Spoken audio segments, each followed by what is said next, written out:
साथियों नमस्कार, जय हिंद। स्वागत है आपका अपने चैनल रॉयल सोल्जर पर। और आज हमारे साथ देश की जानी मानी एक हस्ती साथ में है, वो शूरवीर मेजर जनरल यश मौर्य सर, आपका तहे दिल से स्वागत है अपने चैनल रॉयल सोल्जर पर। संदीप, आपने अपना प्रीशियस टाइम दिया हमारे युवाओं के लिए, क्योंकि युवाओं को आज आप जैसे ऑफिसर्स की बहुत ज़्यादा ज़रूरत है, जो आर्मी में इतने बड़े ओहदे पे रहने के बाद भी ग्राउंड पे खड़े होकर समाज के बारे में, युवाओं के बारे में सोचते हैं। Sir thank you sir. ये जो टीओडी का भी अग्निपथ, अग्निवीर जिसको नाम दिया गया, इस पर हम ऑलरेडी डिस्कस कर चुके हैं। आपने भी बहुत अच्छे से मैंने तमाम न्यूज़ डिबेट्स देखे और तमाम मैंने वीडियोस देखे। सर मुझे लगता है कहीं ना कहीं इससे युवा बहुत आहत हुआ है, क्योंकि आर्म फोर्सेज एक ऐसी ऑर्गेनाइजेशन थी जिसमें बच्चों के अंदर ये जॉब नहीं, जुनून है सर। उनको लगता है कि बस मैं देश के लिए कुछ कर जाऊँ। बाकी तो सर कॉर्पोरेट में, बाकी इंडस्ट्रीज में लोग लाखों करोड़ों के पैकेज ले रहे हैं, लेकिन जो गाँव से जुड़ा हुआ, जो मिट्टी से जुड़ा हुआ बच्चा, वो देश मातृभूमि की रक्षा के लिए सिर्फ आर्म फोर्सेस को सपने मिले कि सुबह 4 बजे उठ के दौड़ता है, लेकिन उसके सपनों को मुझे लगता है कहीं ना कहीं चूर चूर किया गया है कुछ चीज़ों को चलते हुए। सर आप इसको किस तरीके से देखते हैं? देखो, इसमें दो बातें हैं। एक तो जज्बाती बात है, मैं समझता हूँ कि एक जुनून है, एक जोश होता है वर्दी पहनने का, यूनिफॉर्म पहनने का, सैनिक कहलाने का, और हमारे समाज में बहुत इज्जत है फौज में। ये नहीं कि सिर्फ ऑफिसर की, जवान की भी उतनी इज्जत है गांव में, वो किसी से कम नहीं है। दूसरा एंगल जो है लोग भूल रहे हैं, ये एक सोशियो इकोनॉमिक एंगल है कि एक जब कोई बच्चा जो है सैनिक बन जाता है आर्मी, नेवी, एयरफोर्स में, उसकी माली हालत, उसके परिवार की एकदम चेंज हो जाती है। ये बहुत बड़ा फैक्टर। और जिन जिन परिवारों का पिछले 70-75 साल में कोई एक भी फौजी बन गया है, वो फैमिली का एक स्तर ऊपर चला जाता है। ये भी इसलिए जो है, ये जुनून भी है, साथ में एक रिक्वायरमेंट भी, एक जॉब भी है, एक इज्जत भी है, सारी चीज़ों का कॉम्बिनेशन है। इसीलिए युवा जो है लाखों की तादाद में आजकल तो इतने पैसे खर्च करते हैं, कोचिंग करते हैं, बहुत मेहनत करते हैं, सुबह उठ के रनिंग करते हैं, रिटर्न टेस्ट की तैयारी करते हैं कि भाई किसी दिन हम जो है फौज में आएंगे। तो उनके लिए मुझे ज़्यादा फील हो रहा है। स्कीम की तो बाद में सबको पता है, अच्छी है बुरी, हम उस पर कॉमेंट ज़्यादा करना नहीं चाहेंगे, लेकिन जो ये 2.5-3 साल से वेट कर रहे थे, जिनके कॉल लेटर आ गए थे, जिनका सारा प्रोसेस हो गया था या आधा हो गया था या मेडिकल हो गया था, रिटर्न होना था, इनके लिए मुझे बहुत अफसोस है। और ये कहीं ना कहीं मुझे लगता है इनके साथ अच्छा नहीं हो रहा है। पहले इनको एडजस्ट किया जाना चाहिए, उसके बाद इस स्कीम को जो है ट्रायल पे लाया जा सकता है। राइट सर, देखिए जैसे आपने कहा, खुदा पे कितने जो हाईली डेजिग्नेटेड ऑफिसर हैं मेजर जनरल रैंक से, तो सर आप इसको एक आर्मी ऑफिसर के नज़रिए से क्या देखते हैं कि 4 साल में जो बच्चा ट्रेंड, मैं खुद सर जैसे आप जानते हैं, I am also from national cadet corps, तो हमारी जो ट्रेनिंग होती है सर, उसके बाद ये तो है नहीं कि मैं भी ट्रेनिंग कराते हुए फील्ड में पहुंच जाऊं और वहां पे जाके मोर्चा संभाल लूं। उसके लिए एक स्पेसिफिक ट्रेनिंग का बहुत जरूरत होती है। और सर मुझे लगता है कि 10 महीने से लेकर 6 महीने तक की ट्रेनिंग बताइए, which include also technical training. तो सर आपको कहीं ना कहीं लगता है कि ये जो फ्रंट वॉरियर्स की अगर हम बात करें, तो क्या ये वाकई फ्रंट वॉरियर वाला एक रोल अदा कर पाएगी 4 साल वाले बच्चे? नहीं, बिल्कुल नहीं कर पाएंगे। मुझे लगता है जो लोग फौज के अंदर नहीं है, बाहर से देखते हैं, वो सोचते हैं फौज है मतलब वेपन के साथ खड़ा होना है बॉर्डर के ऊपर और दुश्मन आना है, उस पर गोली चलानी है। ऐसा बिल्कुल नहीं है, वो पिक्चरों में होता है। पिक्चर में और रियल लाइफ में बहुत फर्क है। फौज के अंदर इतनी ब्रांचेस हैं। पहली बात तो आप जाओगे एक फौजी बनने के लिए, उसके बाद आप आर्मर्ड कोर में आते हो, टैंक के लिए आप मैकेनाइज्ड इन्फेंट्री में जा सकते हो, इन्फेंट्री में जा सकते हो, एयर डिफेंस है, इंजीनियर्स है, आर्टिलरी है, सिग्नल्स है, ईएमई है, ऑर्डिनेंस, एएससी, एओसी, तो टेक्निकल, नॉन टेक्निकल, और आज इन्फेंट्री में भी रडार है। और एक सिर्फ एक वेपन होल्ड करना और संतरी ड्यूटी खड़ा होना, जो लोग सोचते हैं सिपाही, ऐसा नहीं है। स्किल डेवलपमेंट है आपके पास, फिर ऐसे वेपन सिस्टम्स हैं प्लेटून लेवल पे, कंपनी लेवल पे, बटालियन लेवल पे, जो कि आपको सिखाया जाएगा। और मैं ये कहता हूँ संदीप, एक प्रॉपर सैनिक बनने में जिसमें जज्बा हो, मेरी यूनिट है, मेरा नमक है, मेरा निशान है, 7-8 साल से पहले you are a green horn, आप रॉ हो, आपको बहुत मेहनत करनी पड़ती है। 3-4 साल तो आप बिल्कुल ही रंगरूट की तरह हो, आपकी कोई सिर्फ ड्यूटी फटीक करना है, आपके पास कोई टेक्निकल स्किल नहीं है, ना आपके ऊपर हम भरोसा कर सकते हैं। And you need senior NCOs. और एनसीओ बनता है आदमी जब पहली फिती लगती है, जो लांस नायक बनता है। लांस नायक बनता है 7-8-9-10 साल के बाद, डिपेंडिंग ऑन योर रेजिमेंट। ये नहीं लोग समझते हैं। बिल्कुल सही कहा। सर अभी ये जो गवर्नमेंट ने जो पॉलिसी बनाई है कि हम जो है टीओडी लेकर आ रहे हैं, 4 साल में इतना कमाएगा, वो करेगा, 30% हम दे रहे हैं। सर मुझे कहीं ना कहीं पर्सनली ऐसा लगता है कि एक बच्चा, जो स्पेशली मैं बात करूं, जो एक सिपाही लेवल पे जाना चाहता है, गांव का बच्चा, उसका यही जज्बा होता है कि यार मेरी ना, क्योंकि सर देखो बिजनेस तो है नहीं गांवों में, बैकवर्ड एरियाज में ये सब नहीं है कि कोई इंडस्ट्रीज का बच्चा है या वो खेती करके चाहिए, उसको लगता है यार मुझे ना मातृ सेवा के लिए सेना में जाना है। उसको लगता है कि मैं 15 साल सर्विस करूंगा, उसके बाद रिटायर होकर घर आऊंगा, अपनी फैमिली को देखूंगा। घर में कोचों की 4 बहनें भी हैं सर, और ग्राउंड की बातें जो कोई मीडिया नहीं करेगा।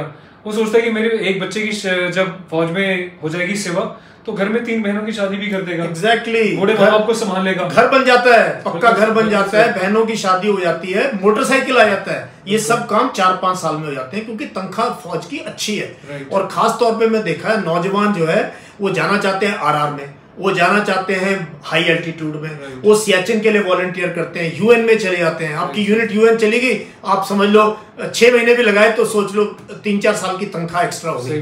तो फौज की तनख्वाह से, और वहां सेविंग बहुत होती है, खर्चा कुछ होता नहीं है। एक टेन्योर अगर आपने हाई एल्टीट्यूड कर लिया ना, आप सोचो आप कितने पैसे में अंदाज बस 60-70 हजार रुपए एक सिपाही ले रहा है आज के दिन हाई एल्टीट्यूड पर मंथ। तो इसलिए फौज की नौकरी एक पूरी जिंदगी बदल सकती है आपके परिवार के। अपने छोटे भाई को पढ़ा सकते हो। मैं बहुतों को जानता हूं कि भाई 11वीं सर इसको इंजीनियरिंग कॉलेज भेजना है, उसको मेडिकल कॉलेज भेजना है, मैं फीस दूंगा। और हमारे समाज में ये है, छोटे भाई के लिए, अपने माँ बाप के लिए, अपनी बहनों के लिए।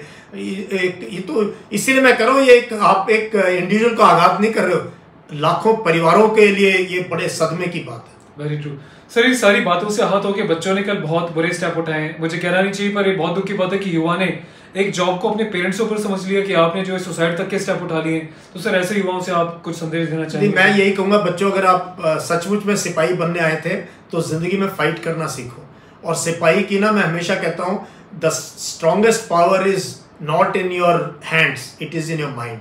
तो माइंड स्ट्रॉन्ग करो, फाइट करो। आप अगर आप नोटिफिकेशन आपका था, सोचो, अपील करो आप, लेकिन ना तो उपद्रव मचाओ।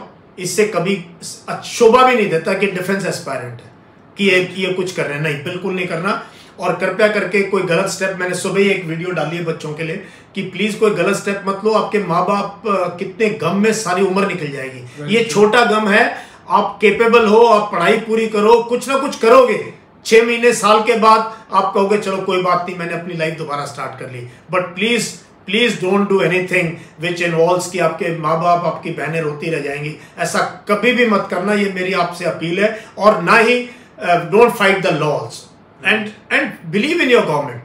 मैं हमेशा कहता हूं कि जो भी हैं हमारे अधिकारी गण, जो हैं हमारे लीडर हैं, they always think of the nation. तो शायद हमने सिर्फ आवाज वहां तक पहुंचानी है कि जी हमारी बात सुनिए। तो यही हम कर रहे हैं। अब मैं क्या कर रहा हूँ टीवी के थ्रू या आपके चैनल के, कि हम पहुंचा रहे हैं। शायद ये बात जाएगी, ये क्लिप जब आप शेयर करोगे कि यार देखो सर भी ये बात कह रहे हैं कि पहले इनको ले लो। मैं कहता हूं जो स्कीम ट्राई करनी है, जो पैसे बचाने हैं, जो आप ठीक समझते हो देश हित में, आप करिए। लेकिन इनकी क्या विचारों की गलती थी जो कॉल लेटर की वेट कर रहे थे, उनको जॉब भी नहीं कोई दिया। स्पेशली एयरफोर्स में बड़ा दुख है कि 1-1.25 साल से बस वेट थी कॉल लेटर। हर महीने कहते हैं जी डिले है, एडमिनिस्ट्रेटिव रीजन। अरे प्लीज, या तो बोलना था उनको 1-1.5 साल पहले। ये थोड़ा सा मुझे बहुत दुख है सर। जहां तक कि मैं समझ पाता हूँ सिस्टम को, गवर्नमेंट सर्विसेज को, सर फॉर एग्जांपल कोई पर्टिकुलर बॉडी है, सपोज आर्मी है या CAPF है, आपने वैकेंसी ओपन करी सर, आपने प्रोसेस में 2 साल लगा दिए, फिर 2 साल उसको होल्ड पे डाल दिया।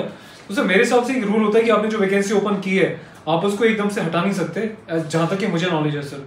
कैसा हो सकता है सर? ये तो सर यार मतलब सिस्टम की और कानून की भी धज्जियां उड़ी हैं सर। ये कि बच्चों को बोल दिया भैया हमने TOD ला रहे हैं, जिन बच्चों ने अपना पेपर दिया था वो अपने घर बैठो, TOD में अप्लाई करो, ना तो आपका मेडिकल होगा, ना आपका जैसे कॉल लेटर का बच्चा वेट कर रहा है एयरफोर्स का हो या बाकी विंग्स का, वो बच्चे बैठे हुए हैं, वो अपने सर पकड़ रहे हैं सर। सबने कॉल लेटर्स फाड़ दी, आगजनी करती है। तो कहीं ना कहीं इसके पीछे आक्रोश का कारण भी सिस्टम है। और जो भी पॉलिसी मेकर्स है सर, मुझे पर्सनली ऐसा लगता है, आप तो बड़े हैं सर, एक्सपीरियंस्ड हैं, सीनियर ऑफिसर हैं सर, मुझे लगता है कि जो पॉलिसी मेकर्स है उनको जो है इन सब चीजों के अलावा, अपने गवर्नमेंट बेनिफिट्स के अलावा इमोशंस पे भी ध्यान देना चाहिए। नेशन के इमोशंस पे, बच्चों के इमोशंस पे, कि वो नाजुक सोच वाले बच्चे हैं, उन पे क्या प्रभाव पड़ेगा इन सब चीजों का। मैं इसीलिए मैं बार-बार कह रहा हूँ, सोशियो इकोनॉमिक फैक्टर है, सोशल फैक्टर है भाई। ये सोशल एडेप्टेबिलिटी का फैक्टर है। देश में लाखों नौजवान, ये देश की ताकत है नौजवान। जैसे हम पेंशन लेते हैं, हम क्या कहते हैं, हमने जवानी दी देश के लिए इसलिए आज पेंशन मिल रही है। ये अपनी जवानी देने के लिए तैयार है, आप इनकी जवानी पे इनके ऊपर आघात कर रहे हो। और आपने नोटिफिकेशन निकाला है, IAS और IPS में कर लो ना ये। सही बात। या नीट एग्जाम के तो सुप्रीम कोर्ट पहुंच जाते हैं एक सीट के लिए बच्चे। IITs के लिए एज बढ़ा दो, ये कर दो। पैरामिलिट्री फोर्सेस के लिए फौज जो है इस देश का सबसे रेस्पेक्टेड संगठन है। सब एक लास्ट बैस्टियन कहते हैं आर्म फोर्सेस को, स्पेशली आर्मी। इसके साथ आप ऐसे करो, क्यों नहीं ट्रायल पे लेके आए इसको पुलिस में पहले, कि टीओडी पुलिस में ले आते हैं, पहले ऑफिसर्स में क्यों नहीं लेके आए? सही बात है, ये पहले ऑफिसर्स के लिए थी by the way scheme, right sir. तो वहां तो फेल हो गया, हमारा शॉर्ट सर्विस कमीशन भी फेल हो गया, बट जवानों के लिए हम शॉर्ट सर्विस ला रहे हैं, वो भी 4 साल, ये कम से कम 7 साल होता।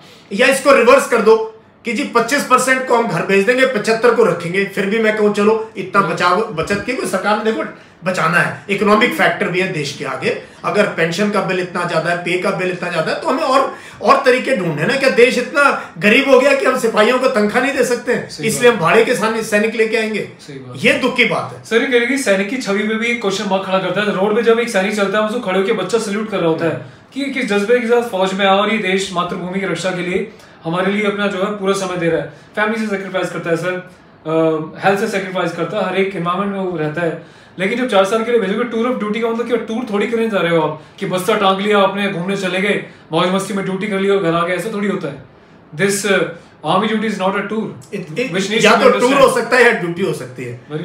मैं टूर ऑफ ड्यूटी नहीं हो सकता। ये हम ना सिंगापुर बन सकते हैं, ना इजराइल बन सकते हैं, ना साउथ कोरिया। मैं ये नहीं कह रहा हम डेवलप्ड कंट्री बनना चाहिए हमें भी, बट हमें वहां पहुंचने में बहुत साल लगेंगे। उनके वो छोटे छोटे देश हैं, क्या उनके पास बॉर्डर है 7000 किलोमीटर का? एक तरफ पाकिस्तान बैठा है, एक तरफ चाइना बैठा है, दोनों के साथ हमारी दुश्मनी बिल्कुल कट्टर दुश्मनी ठनी हुई है। और आप ये सैनिक लेके आओगे जिसको बेचारे को ना घर से सेफ है, ना यहाँ सिक्योर है, कि जॉब की सिक्योरिटी नहीं है, तो क्या किस लिए वो अपनी जिंदगी देगा यहाँ पे? सही बात है। ना शादी हो सकती, लड़की वाले पूछेंगे भी टीओडी वाला है या पक्का है? सही बात है। तो और नहीं, आपने बात की, इससे क्या छवि पे ये होगा कि अब ये पैरामिलिट्री फोर्स है, जो कि देखो हर देश में पहले आर्मी आती है, आर्म फोर्सेस, उसके पैरामिलिट्री पुलिस। अब क्या हो गया कि फौज का जो स्तर है वो इनसे नीचे आ जाएगा। नेचुरली चॉइस जो अच्छा लड़का है, फिट है, आप जिसकी आपकी तरह हाइट है, सब कुछ है, वो पहले कहां जाएगा? पहले वहां जाएगा जहां 20 साल की गारंटी है जॉब की, या वहां जाएगा जहां 4 साल के बाद इसको थैंक यू वेरी मच कर दिया जाएगा? Very true sir. सर एक और पॉइंट मैं यहाँ पे ऐड करना चाहूंगा, मुझे लगता है कि ये पॉइंट उचित रहेगा नहीं रहेगा, आप मुझे बताइएगा सर। अभी जैसे बच्चों ने ये सब चीजें करी, तो अभी से बच्चों के दिमाग में से मैं ऐसा मुझे बोलना नहीं चाहिए। सर ने जैसे कहा कि डिफेंस एस्पिरेंट्स के अंदर जोश और जज्बा होना चाहिए, जुनून होना चाहिए, गलत काम नहीं करना चाहिए। लेकिन सर कहीं ना कहीं मुझे जैसे इंटरनल सिक्योरिटी फैक्टर की हम बात करें, तो 4 साल का जो बच्चा इतनी कम सैलरी पे जाके वहाँ पे जा रहा है, मुझे लगता है आजकल कॉल सेंटर और बाकी प्राइवेट ऑर्गेनाइजेशन इतना सैलरी देते हैं, और जो बच्चा वहाँ से 4 साल के बाद निकल जाएगा उसके पास ऑप्शन रहेंगे, क्योंकि सर आप भी जानते हैं कि जो रिटायर्ड ऑलरेडी 15-20 साल की सर्विस करके उनको जॉब नहीं मिल रही है, वो बेचारे सिक्योरिटी गार्ड की जॉब पे घूम रहे हैं। सिस्टम ने बोला उस दिन कॉन्फ्रेंस में कि इनको स्किल किया जाएगा। अरे आप उसकी आर्मी ट्रेनिंग पे फोकस कर रहे हो, इसको स्किल बना भाई, इसको क्या सिखाओगे? फिर एनसीसी से ले लो 4 लाख बच्चे, उनको स्किल दे के भेज दो कॉर्पोरेट में। फिर क्यों भर्ती क्यों? एनसीसी का बच्चा सर 5 साल लगाता है, वही तो कह रहा हूं। ए सर्टिफिकेट में 2 साल और सी सर्टिफिकेट में ले 3 साल, तो 5 साल तो ऑलरेडी उन्हीं को कॉर्पोरेट को बोलो इनको ले लो, फिर भर्ती क्यों कर रहे हो? Very true sir. तो मुझे कुछ मतलब देखते हैं। और सर इंटरनल सिक्योरिटी की बात करें तो सर मेरे पास आज सुबह मॉर्निंग में कॉल आया है, और मैं बिल्कुल डंके की चोट पे गवर्नमेंट को बात बोलना चाहता हूँ। बच्चों के पास सर जो छत्तीसगढ़ इलाके में जहाँ पे माओवादी सब चल रही है, वो कह रहे हैं तुम चिंता मत करो, तुम टीओडी में जाओ, टीओडी में करके बस हमारे पास आना, आपको 4 टाइम ज्यादा पैकेज देंगे। जो देखो देश के दुश्मन जो है, ये स्पाई एजेंसीज का काम है कि आपको हनी ट्रैप कर लेना, आपको कोई छोटा मोटा प्रलोभन देना, ये सब होगा लोग। और जो बिल्कुल डिस्गस्टेड होगा, नौकरी भी नहीं लगी, वहां से बाहर आ गया, घर की भी स्थिति हालत खराब है, वो क्या मतलब किसी का दिमाग कभी भी खराब हो सकता है। तो internal security, external security, morale, जोश और एक जज्बा जो देश के युवाओं में होना चाहिए, उन सबको देखते हुए मुझे लगता है इसको रोल बैक कर दे तो बहुत अच्छा है, या इसको कम कर दे, ट्रायल पे ले आए, 5-10 हजार को ही लें, बाकी रेगुलर भर्ती प्लीज पुराना जो बैकलॉग है उसको क्लियर कर दे, और फिर I think government can take a thought. That is the most pragmatic and simple solution that I can think of. Very true sir, thank you so much for precious time sir. Last में चलते चलते मैं sir मेरे दिल की एक बात रह जाएगी, मैं रखना चाहता हूँ सर। हाँ बोलिए। मैं ये कहना चाहता हूँ देश के नेताओं से कि आप 5 साल के लिए आते हो, क्या आपने कभी अपनी को टूर ऑफ पार्लियामेंट रखा है कि आप 1 साल के लिए आओ और 1 साल के बाद जो अच्छे होंगे वो पब्लिक डिसाइड करेगी ना। हमने आपको भेजा है, हम डिसाइड करेंगे आप अच्छे काम कर रहे हो नहीं कर रहे हो, फिर आपको बाहर निकालेंगे हम। अपने ऊपर लागू कीजिए। आप जो पेंशन लेते हो 5 साल आगे जिंदगी और की पेंशन ले रहे हो सर, एमएलए अलग पेंशन ले रहा है, एक हर टेन्योर पे अलग पेंशन, एक एमपी अलग ले रहा है, एमएलए अलग ले रहा है, हर टेन्योर के अलग पेंशन। बिल्कुल कमाल। तो आप तो मल्टीपल पेंशन और एक जवान, एक प्रेस्टिजियस ऑर्गेनाइजेशन आर्मी जैसे ऑर्गेनाइजेशन के लिए आप जो है पेंशन पैसा बचाने के लिए आप इस तरीके से कर रहे हैं, उनके साथ खिलवाड़ करने के भविष्य के साथ, एक आर्मी की छवि के साथ खिलवाड़ करें तो दूसरों के बारे में सोचेंगे। और क्यों नहीं आईएएस आईपीएस ऑफिसर्स के लिए या खुद के जो सीनियर टॉप ऑफिसर्स उनको भी आप रखो ना कॉन्ट्रैक्ट पे, आप फिर आपको पता चलेगा कि इन बच्चों पे क्या बीत रही है। हमारा उद्देश्य ये नहीं कि हम आपको कुछ ऐसा बोल रहे हैं, तो बच्चों के दिल की बात वही समझ पाएगा जो बच्चों के साथ जुड़ा हुआ है। सर बच्चों के साथ जुड़े हुए, हम बच्चों के साथ जुड़े हुए, तमाम लोग जो बच्चों के साथ जुड़े हुए हैं, रात भर नींद नहीं आई सर, आंखों में आंसू आ रहे थे। रात को सर 2:30 बजे मैं सोया, सर में दर्द था, और अभी सर 1 बज रहे हैं, बिलीव करें सर मैंने ब्रेकफास्ट नहीं किया है, क्योंकि बच्चों को देख के सब दिमाग में सब टेंशन घूम रही है कि बच्चों को क्या रोना आता है। उनकी बिल्कुल टाइमलाइन भरी हुई है यूट्यूब पे, इंस्टाग्राम पे, टेलीग्राम पे, फेसबुक पे। बट चलो आई एम श्योर, मैं हमेशा कहता हूँ अंधेरी रात के बाद जो है सूर्य की किरण होती है। आप हौसला रखें और जरूर कोई ना कोई रास्ता निकल जाएगा। शांतिपूर्वक प्रदर्शन आप जैसा आपको लगता है रखें, कुछ ऐसा गलत काम ना करें जिससे कि आपकी छवि खराब हो। और मुझे लगता है कि सरकार को इस पर चिंता करनी चाहिए, और हमारा देश के पीएम से और तमाम उच्च अधिकारियों से ये हाथ जोड़ के निवेदन है पर्सनली मेरी ओर से कि आप प्लीज बच्चों के बारे में कुछ सोचिए, देश को अंधकार में मत डालिए। बहुत सर पॉलिटिकल इम्पैक्ट भी बहुत बुरा पड़ने वाला है इन सब चीजों को लेकर। पहले किसान आंदोलन में देश की छवि खराब हुई, अभी आप जो जवानों के साथ ऐसा करें तो बिल्कुल भी सही नहीं है। इस पर गौर फरमाना बहुत ज्यादा जरूरी है। दोस्तों इस वीडियो को शेयर कीजिएगा और आगे तक इस बात को पहुंचाइएगा। सर ने इतनी अच्छी बातें आपके लिए रखी, सर की बातों को सुनिएगा और समझिएगा, उस पर अमल कीजिएगा। ख्याल रखिएगा अपना। Thank you so much, sir. Once again, thank you for your precious time, sir. Thank you very much, sir. What a pleasure. Thank you, sir. Thank you. Jai Hind, love you all. Thank you. Thank you, sir.